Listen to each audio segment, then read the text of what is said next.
Kyle. I'm Seth Pittman. And we're from Wild Light. We're in our Austin gear right now.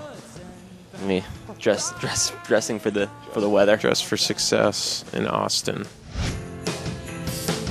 First you lost your breath, then the crowds all left. You worked yourself to death. This year has been pretty much straight touring for the most part, with some little breaks in between. Pretty much nonstop since early January.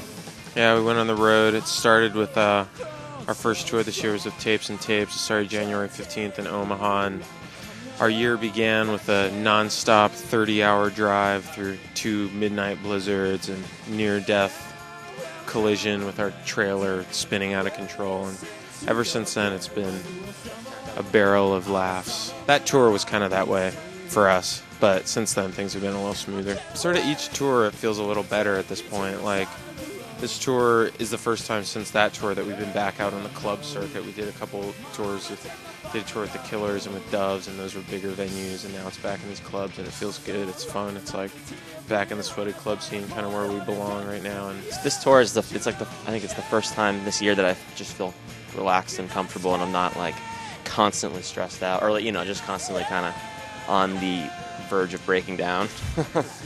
So it's been good. It's nice.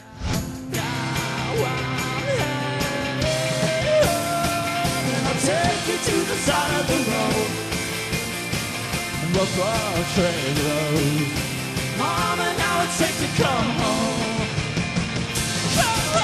our biggest influences are kind of big, ambitious bands. We're not really inspired by the hippest, most underground indie rock band. It's like we're inspired by bands like The Clash and the Beatles and, the sort of larger than life. But as far as whether that happens to you in a worldly sense, it's like totally out of your control. I think we're happy to be wherever, it feels right, when we were playing some of the shows with, like, Killers, let's say, it's like, it's a huge room. Like, no one knows us, for the most part. Not many people know us. And that's great. It's really exciting and stuff. But here, in a smaller club, it feels like people are coming out to see us. And, even that, even it's 5 or 10 people, that can feel bigger than, it's just exciting. In terms of our music, it doesn't feel difficult transitioning between playing a 150-person room and playing, we were playing, hockey arenas with the Killers. And it's like, but it was like, it is kind of surprising. It's like, it still works, it doesn't feel like drastically out of place in either, so maybe that's a good thing. I think we're maybe musically ambitious, but also it translates pretty easily, hopefully, into any situation. And in the rock club shows, they can be a little bit let loose a little bit more. When you do those big tours, it's like you see the real deal, rock star shit. Not that they were incredibly humble, gracious guys. They weren't at all rock star attitude with us, but it's like you get a rider and you get a dressing room and there's catering and all that kind of crap is fun to see. It's fun to go on vacation in that world, even though it's not the world that you're in for every day at the moment. Getting drunk every night, night in the summertime. Walking around in the back of the house, no fear in my eyes. The lyrics, whether they're, sort of direct or more cryptic, it varies from, or impressionistic maybe is a word, it varies from song to song. We do have multiple lyricists. But I think more than that, it just varies depending on how a song comes together. Some of them are very, to use an example, it's like Call Home. The lyrics in that were definitely, me and Seth wrote most of those lyrics together, and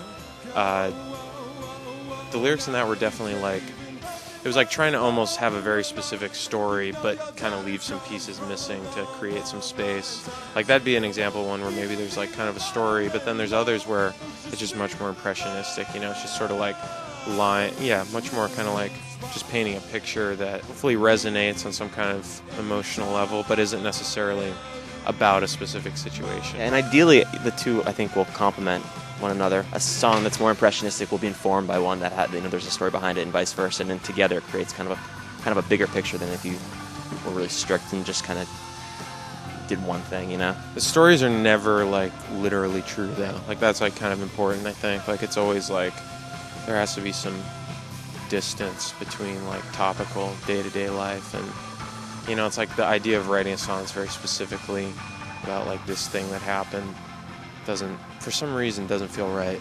I don't know why, but feels like improper. When I'm in the dark, don't follow me around. When I'm in the dark, yeah, follow me around. I'm in the dark, oh, okay, I believe you now.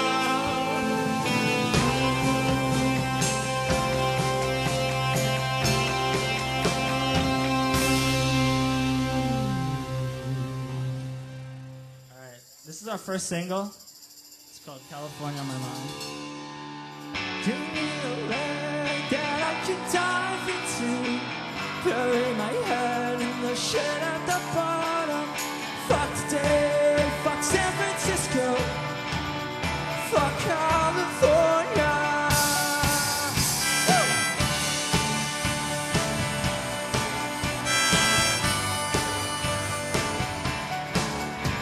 It's not an obstacle for us having our first single have 20 swears in it. And we didn't. I mean, it wasn't we didn't push for that either. It was, you know, it was our management and our label, and we all kind of decided on it. We recorded a sellout version that has, you know, so it could be on the radio. We changed the fuck to forget, you know, so it's really kind of lame, but it's like it's on the radio, and we're not in a position to be so morally snobbish as to turn down the opportunity to be on the radio. It's not like we're making millions of dollars or something. So any little thing that helps.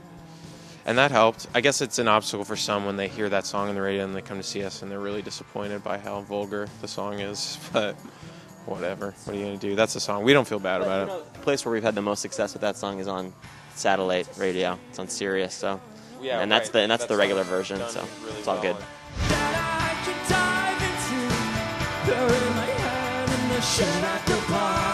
Hey, we're Wild Light. You're watching Roxwel.com. Fuck California.